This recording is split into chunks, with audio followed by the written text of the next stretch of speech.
Banyak yang keliru memahami nubuatan. Hari ini kita bedah secara tuntas mengapa Yesaya 29:12 tidak mungkin merujuk pada Yesus, Isa Al-Masih. Dengan membandingkan catatan sejarah dan teks kitab suci, kita akan menemukan bahwa Yesus justru adalah orang yang mengonfirmasi kegagalan para ahli kitab, sementara sosok yang tidak bisa membaca adalah estafet berikutnya yang membawa pesan universal. Banyak yang mengira sejarah agama adalah kompetisi, padahal sebenarnya, ia adalah sebuah estafet yang sangat logis. Dalam video ini, Logika Wahyu akan melakukan pembedahan paling radikal terhadap nubuatan Yesaya 29. Kita akan menjawab sebuah pertanyaan besar.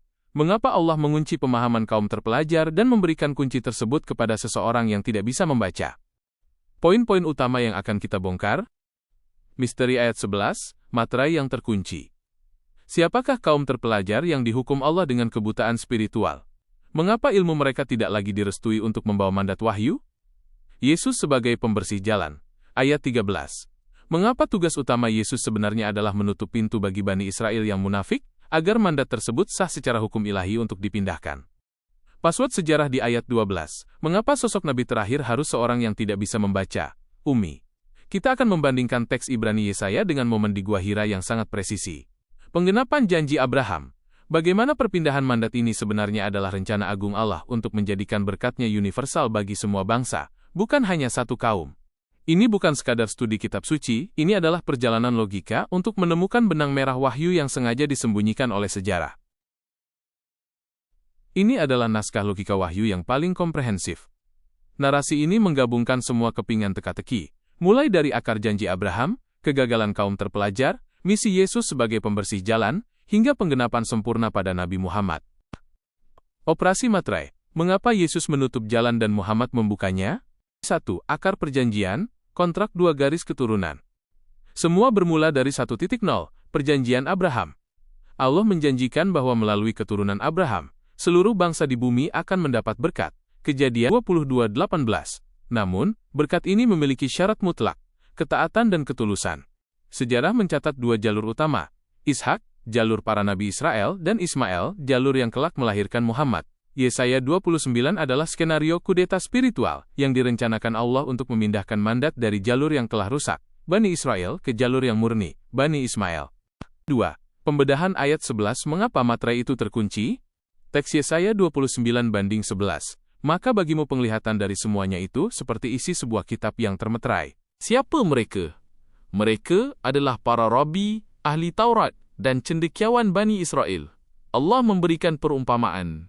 Jika kitab itu diberikan kepada mereka yang terpelajar, limutlah mereka berkata, aku tidak dapat membacanya, karena kitab itu termeterai. Bedah logika. Materai di sini adalah kebutaan spiritual. Mengapa Allah mengunci pemahaman mereka? Karena mereka merasa memiliki Tuhan hanya karena mereka pintar membaca teks, sementara hati mereka telah membatu. Korelasi Al-Quran, Al-Jumu'ah, 5.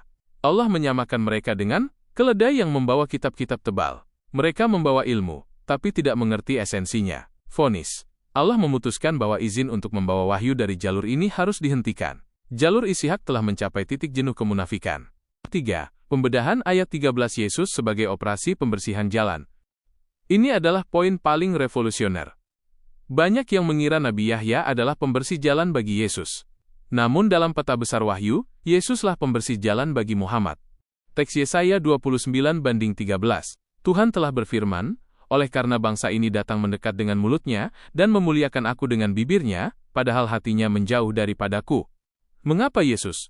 Yesus hadir bukan untuk membangun sistem hukum baru bagi Bani Israel, melainkan untuk meruntuhkan kemunafikan mereka, agar mandat tersebut sah untuk dicabut secara hukum ilahi. 1.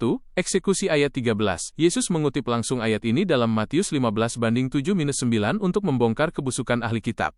Beliau menunjukkan bahwa materai di ayat 11 terjadi karena dosa ibadah bibir di ayat 13. 2. Menyaring sisa-sisa iman, Yesus memisahkan gandum dari lalang. Beliau mengambil murid-murid yang tulus, dan membuang para pemimpin yang sombong. 3. Vonis terakhir. Setelah melakukan pembersihan, Yesus menutup pintu dengan berkata dalam Matius pukul 21:43.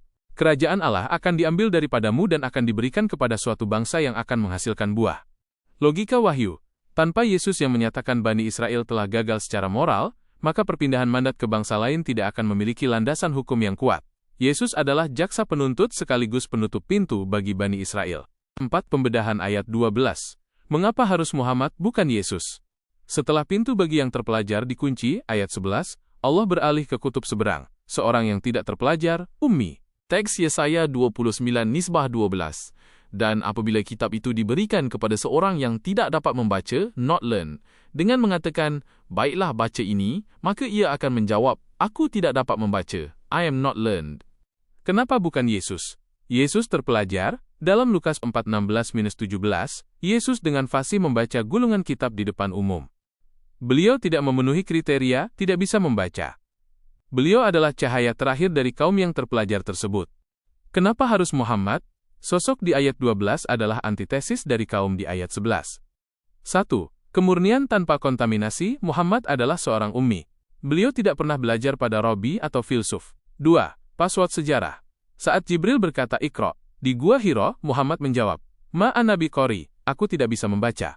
Kalimat ini adalah salinan presisi dari nubuatan Yesaya 29:12 dalam bahasa Ibrani, Lo Yadati Sefer. 3. Logika keabsahan. Allah memilih orang yang tidak bisa membaca agar dunia tahu bahwa wahyu ini murni dari langit. Korelasi Al-Quran, Al-Ankabut 48. Dan engkau, Muhammad, tidak pernah membaca sesuatu kitab pun sebelumnya. Sekiranya engkau pernah membaca, niscaya ragulah orang-orang yang membantahmu. 5. Penggenapan terbukanya mata dunia, Yesaya 29:18-24. Apa dampak dari terbukanya mata melalui tangan sang Nabi Umi ini? Teks ayat 18. Pada waktu itu orang tuli akan mendengar perkataan sebuah kitab. Orang tuli adalah bangsa non-Israel, termasuk bangsa Arab dan kita semua, yang sebelumnya tidak memiliki akses ke wahyu asli. Mata yang melihat, melalui Al-Quran, nubuatan para nabi terdahulu yang tadinya termeterai dan disembunyikan, kini dijelaskan kembali dengan jernih. Korelasi Al-Quran, Az-Zumar 27. Sesungguhnya telah kami buatkan bagi manusia dalam Al-Quran ini setiap macam perumpamaan agar mereka mendapat pelajaran. Kesimpulan. 1. Estafet. 1 Tuhan. Logika wahyu menyatukan segalanya. 1. Abraham menanam benih janji universal. 2. Yesaya menulis skenario perpindahan mandat akibat kesombongan. 3. Yesus menjadi pembersih jalan yang menutup pintu bagi kaum lama karena kemunafikan mereka. Ayat 13. 4. Muhammad menjadi penerima mandat baru yang membuka pintu bagi seluruh dunia melalui kemurnian sifat umminya. Ayat 12. Konsep keselamatan. Keselamatan bukan lagi milik mereka yang merasa paling pintar membaca kitab. Ayat 11, melainkan milik mereka yang mau bertobat, memurnikan hati seperti ajaran Yesus, dan akhirnya berserah diri sepenuhnya. Islam mengikuti tuntunan sang Nabi yang membukakan materai tersebut. Sejarah bukan tentang agama yang saling bersaing, tapi tentang satu Tuhan yang mengatur estafet kebenaran secara logis. Yesus bukan gagal, ia sukses besar menjalankan tugasnya sebagai pembersih jalan yang mengunci pintu lama yang telah rusak. Dan Muhammad bukan datang tiba-tiba. Ia datang membawa kunci yang sudah dijanjikan ribuan tahun sebelumnya di Yesaya 29:12. Kini, materai telah terbuka. Apakah Anda akan tetap menjadi orang yang memuliakan Tuhan dengan bibir saja, atau Anda siap untuk melihat dengan mata hati? Sahabat logika wahyu, apa yang kita bahas hari ini bukanlah untuk memecah belah, melainkan untuk menyatukan potongan teka-teki sejarah yang selama ini terpisah. Kebenaran tidak pernah takut pada logika. Dan wahyu Tuhan selalu konsisten bagi mereka yang mau membuka hati.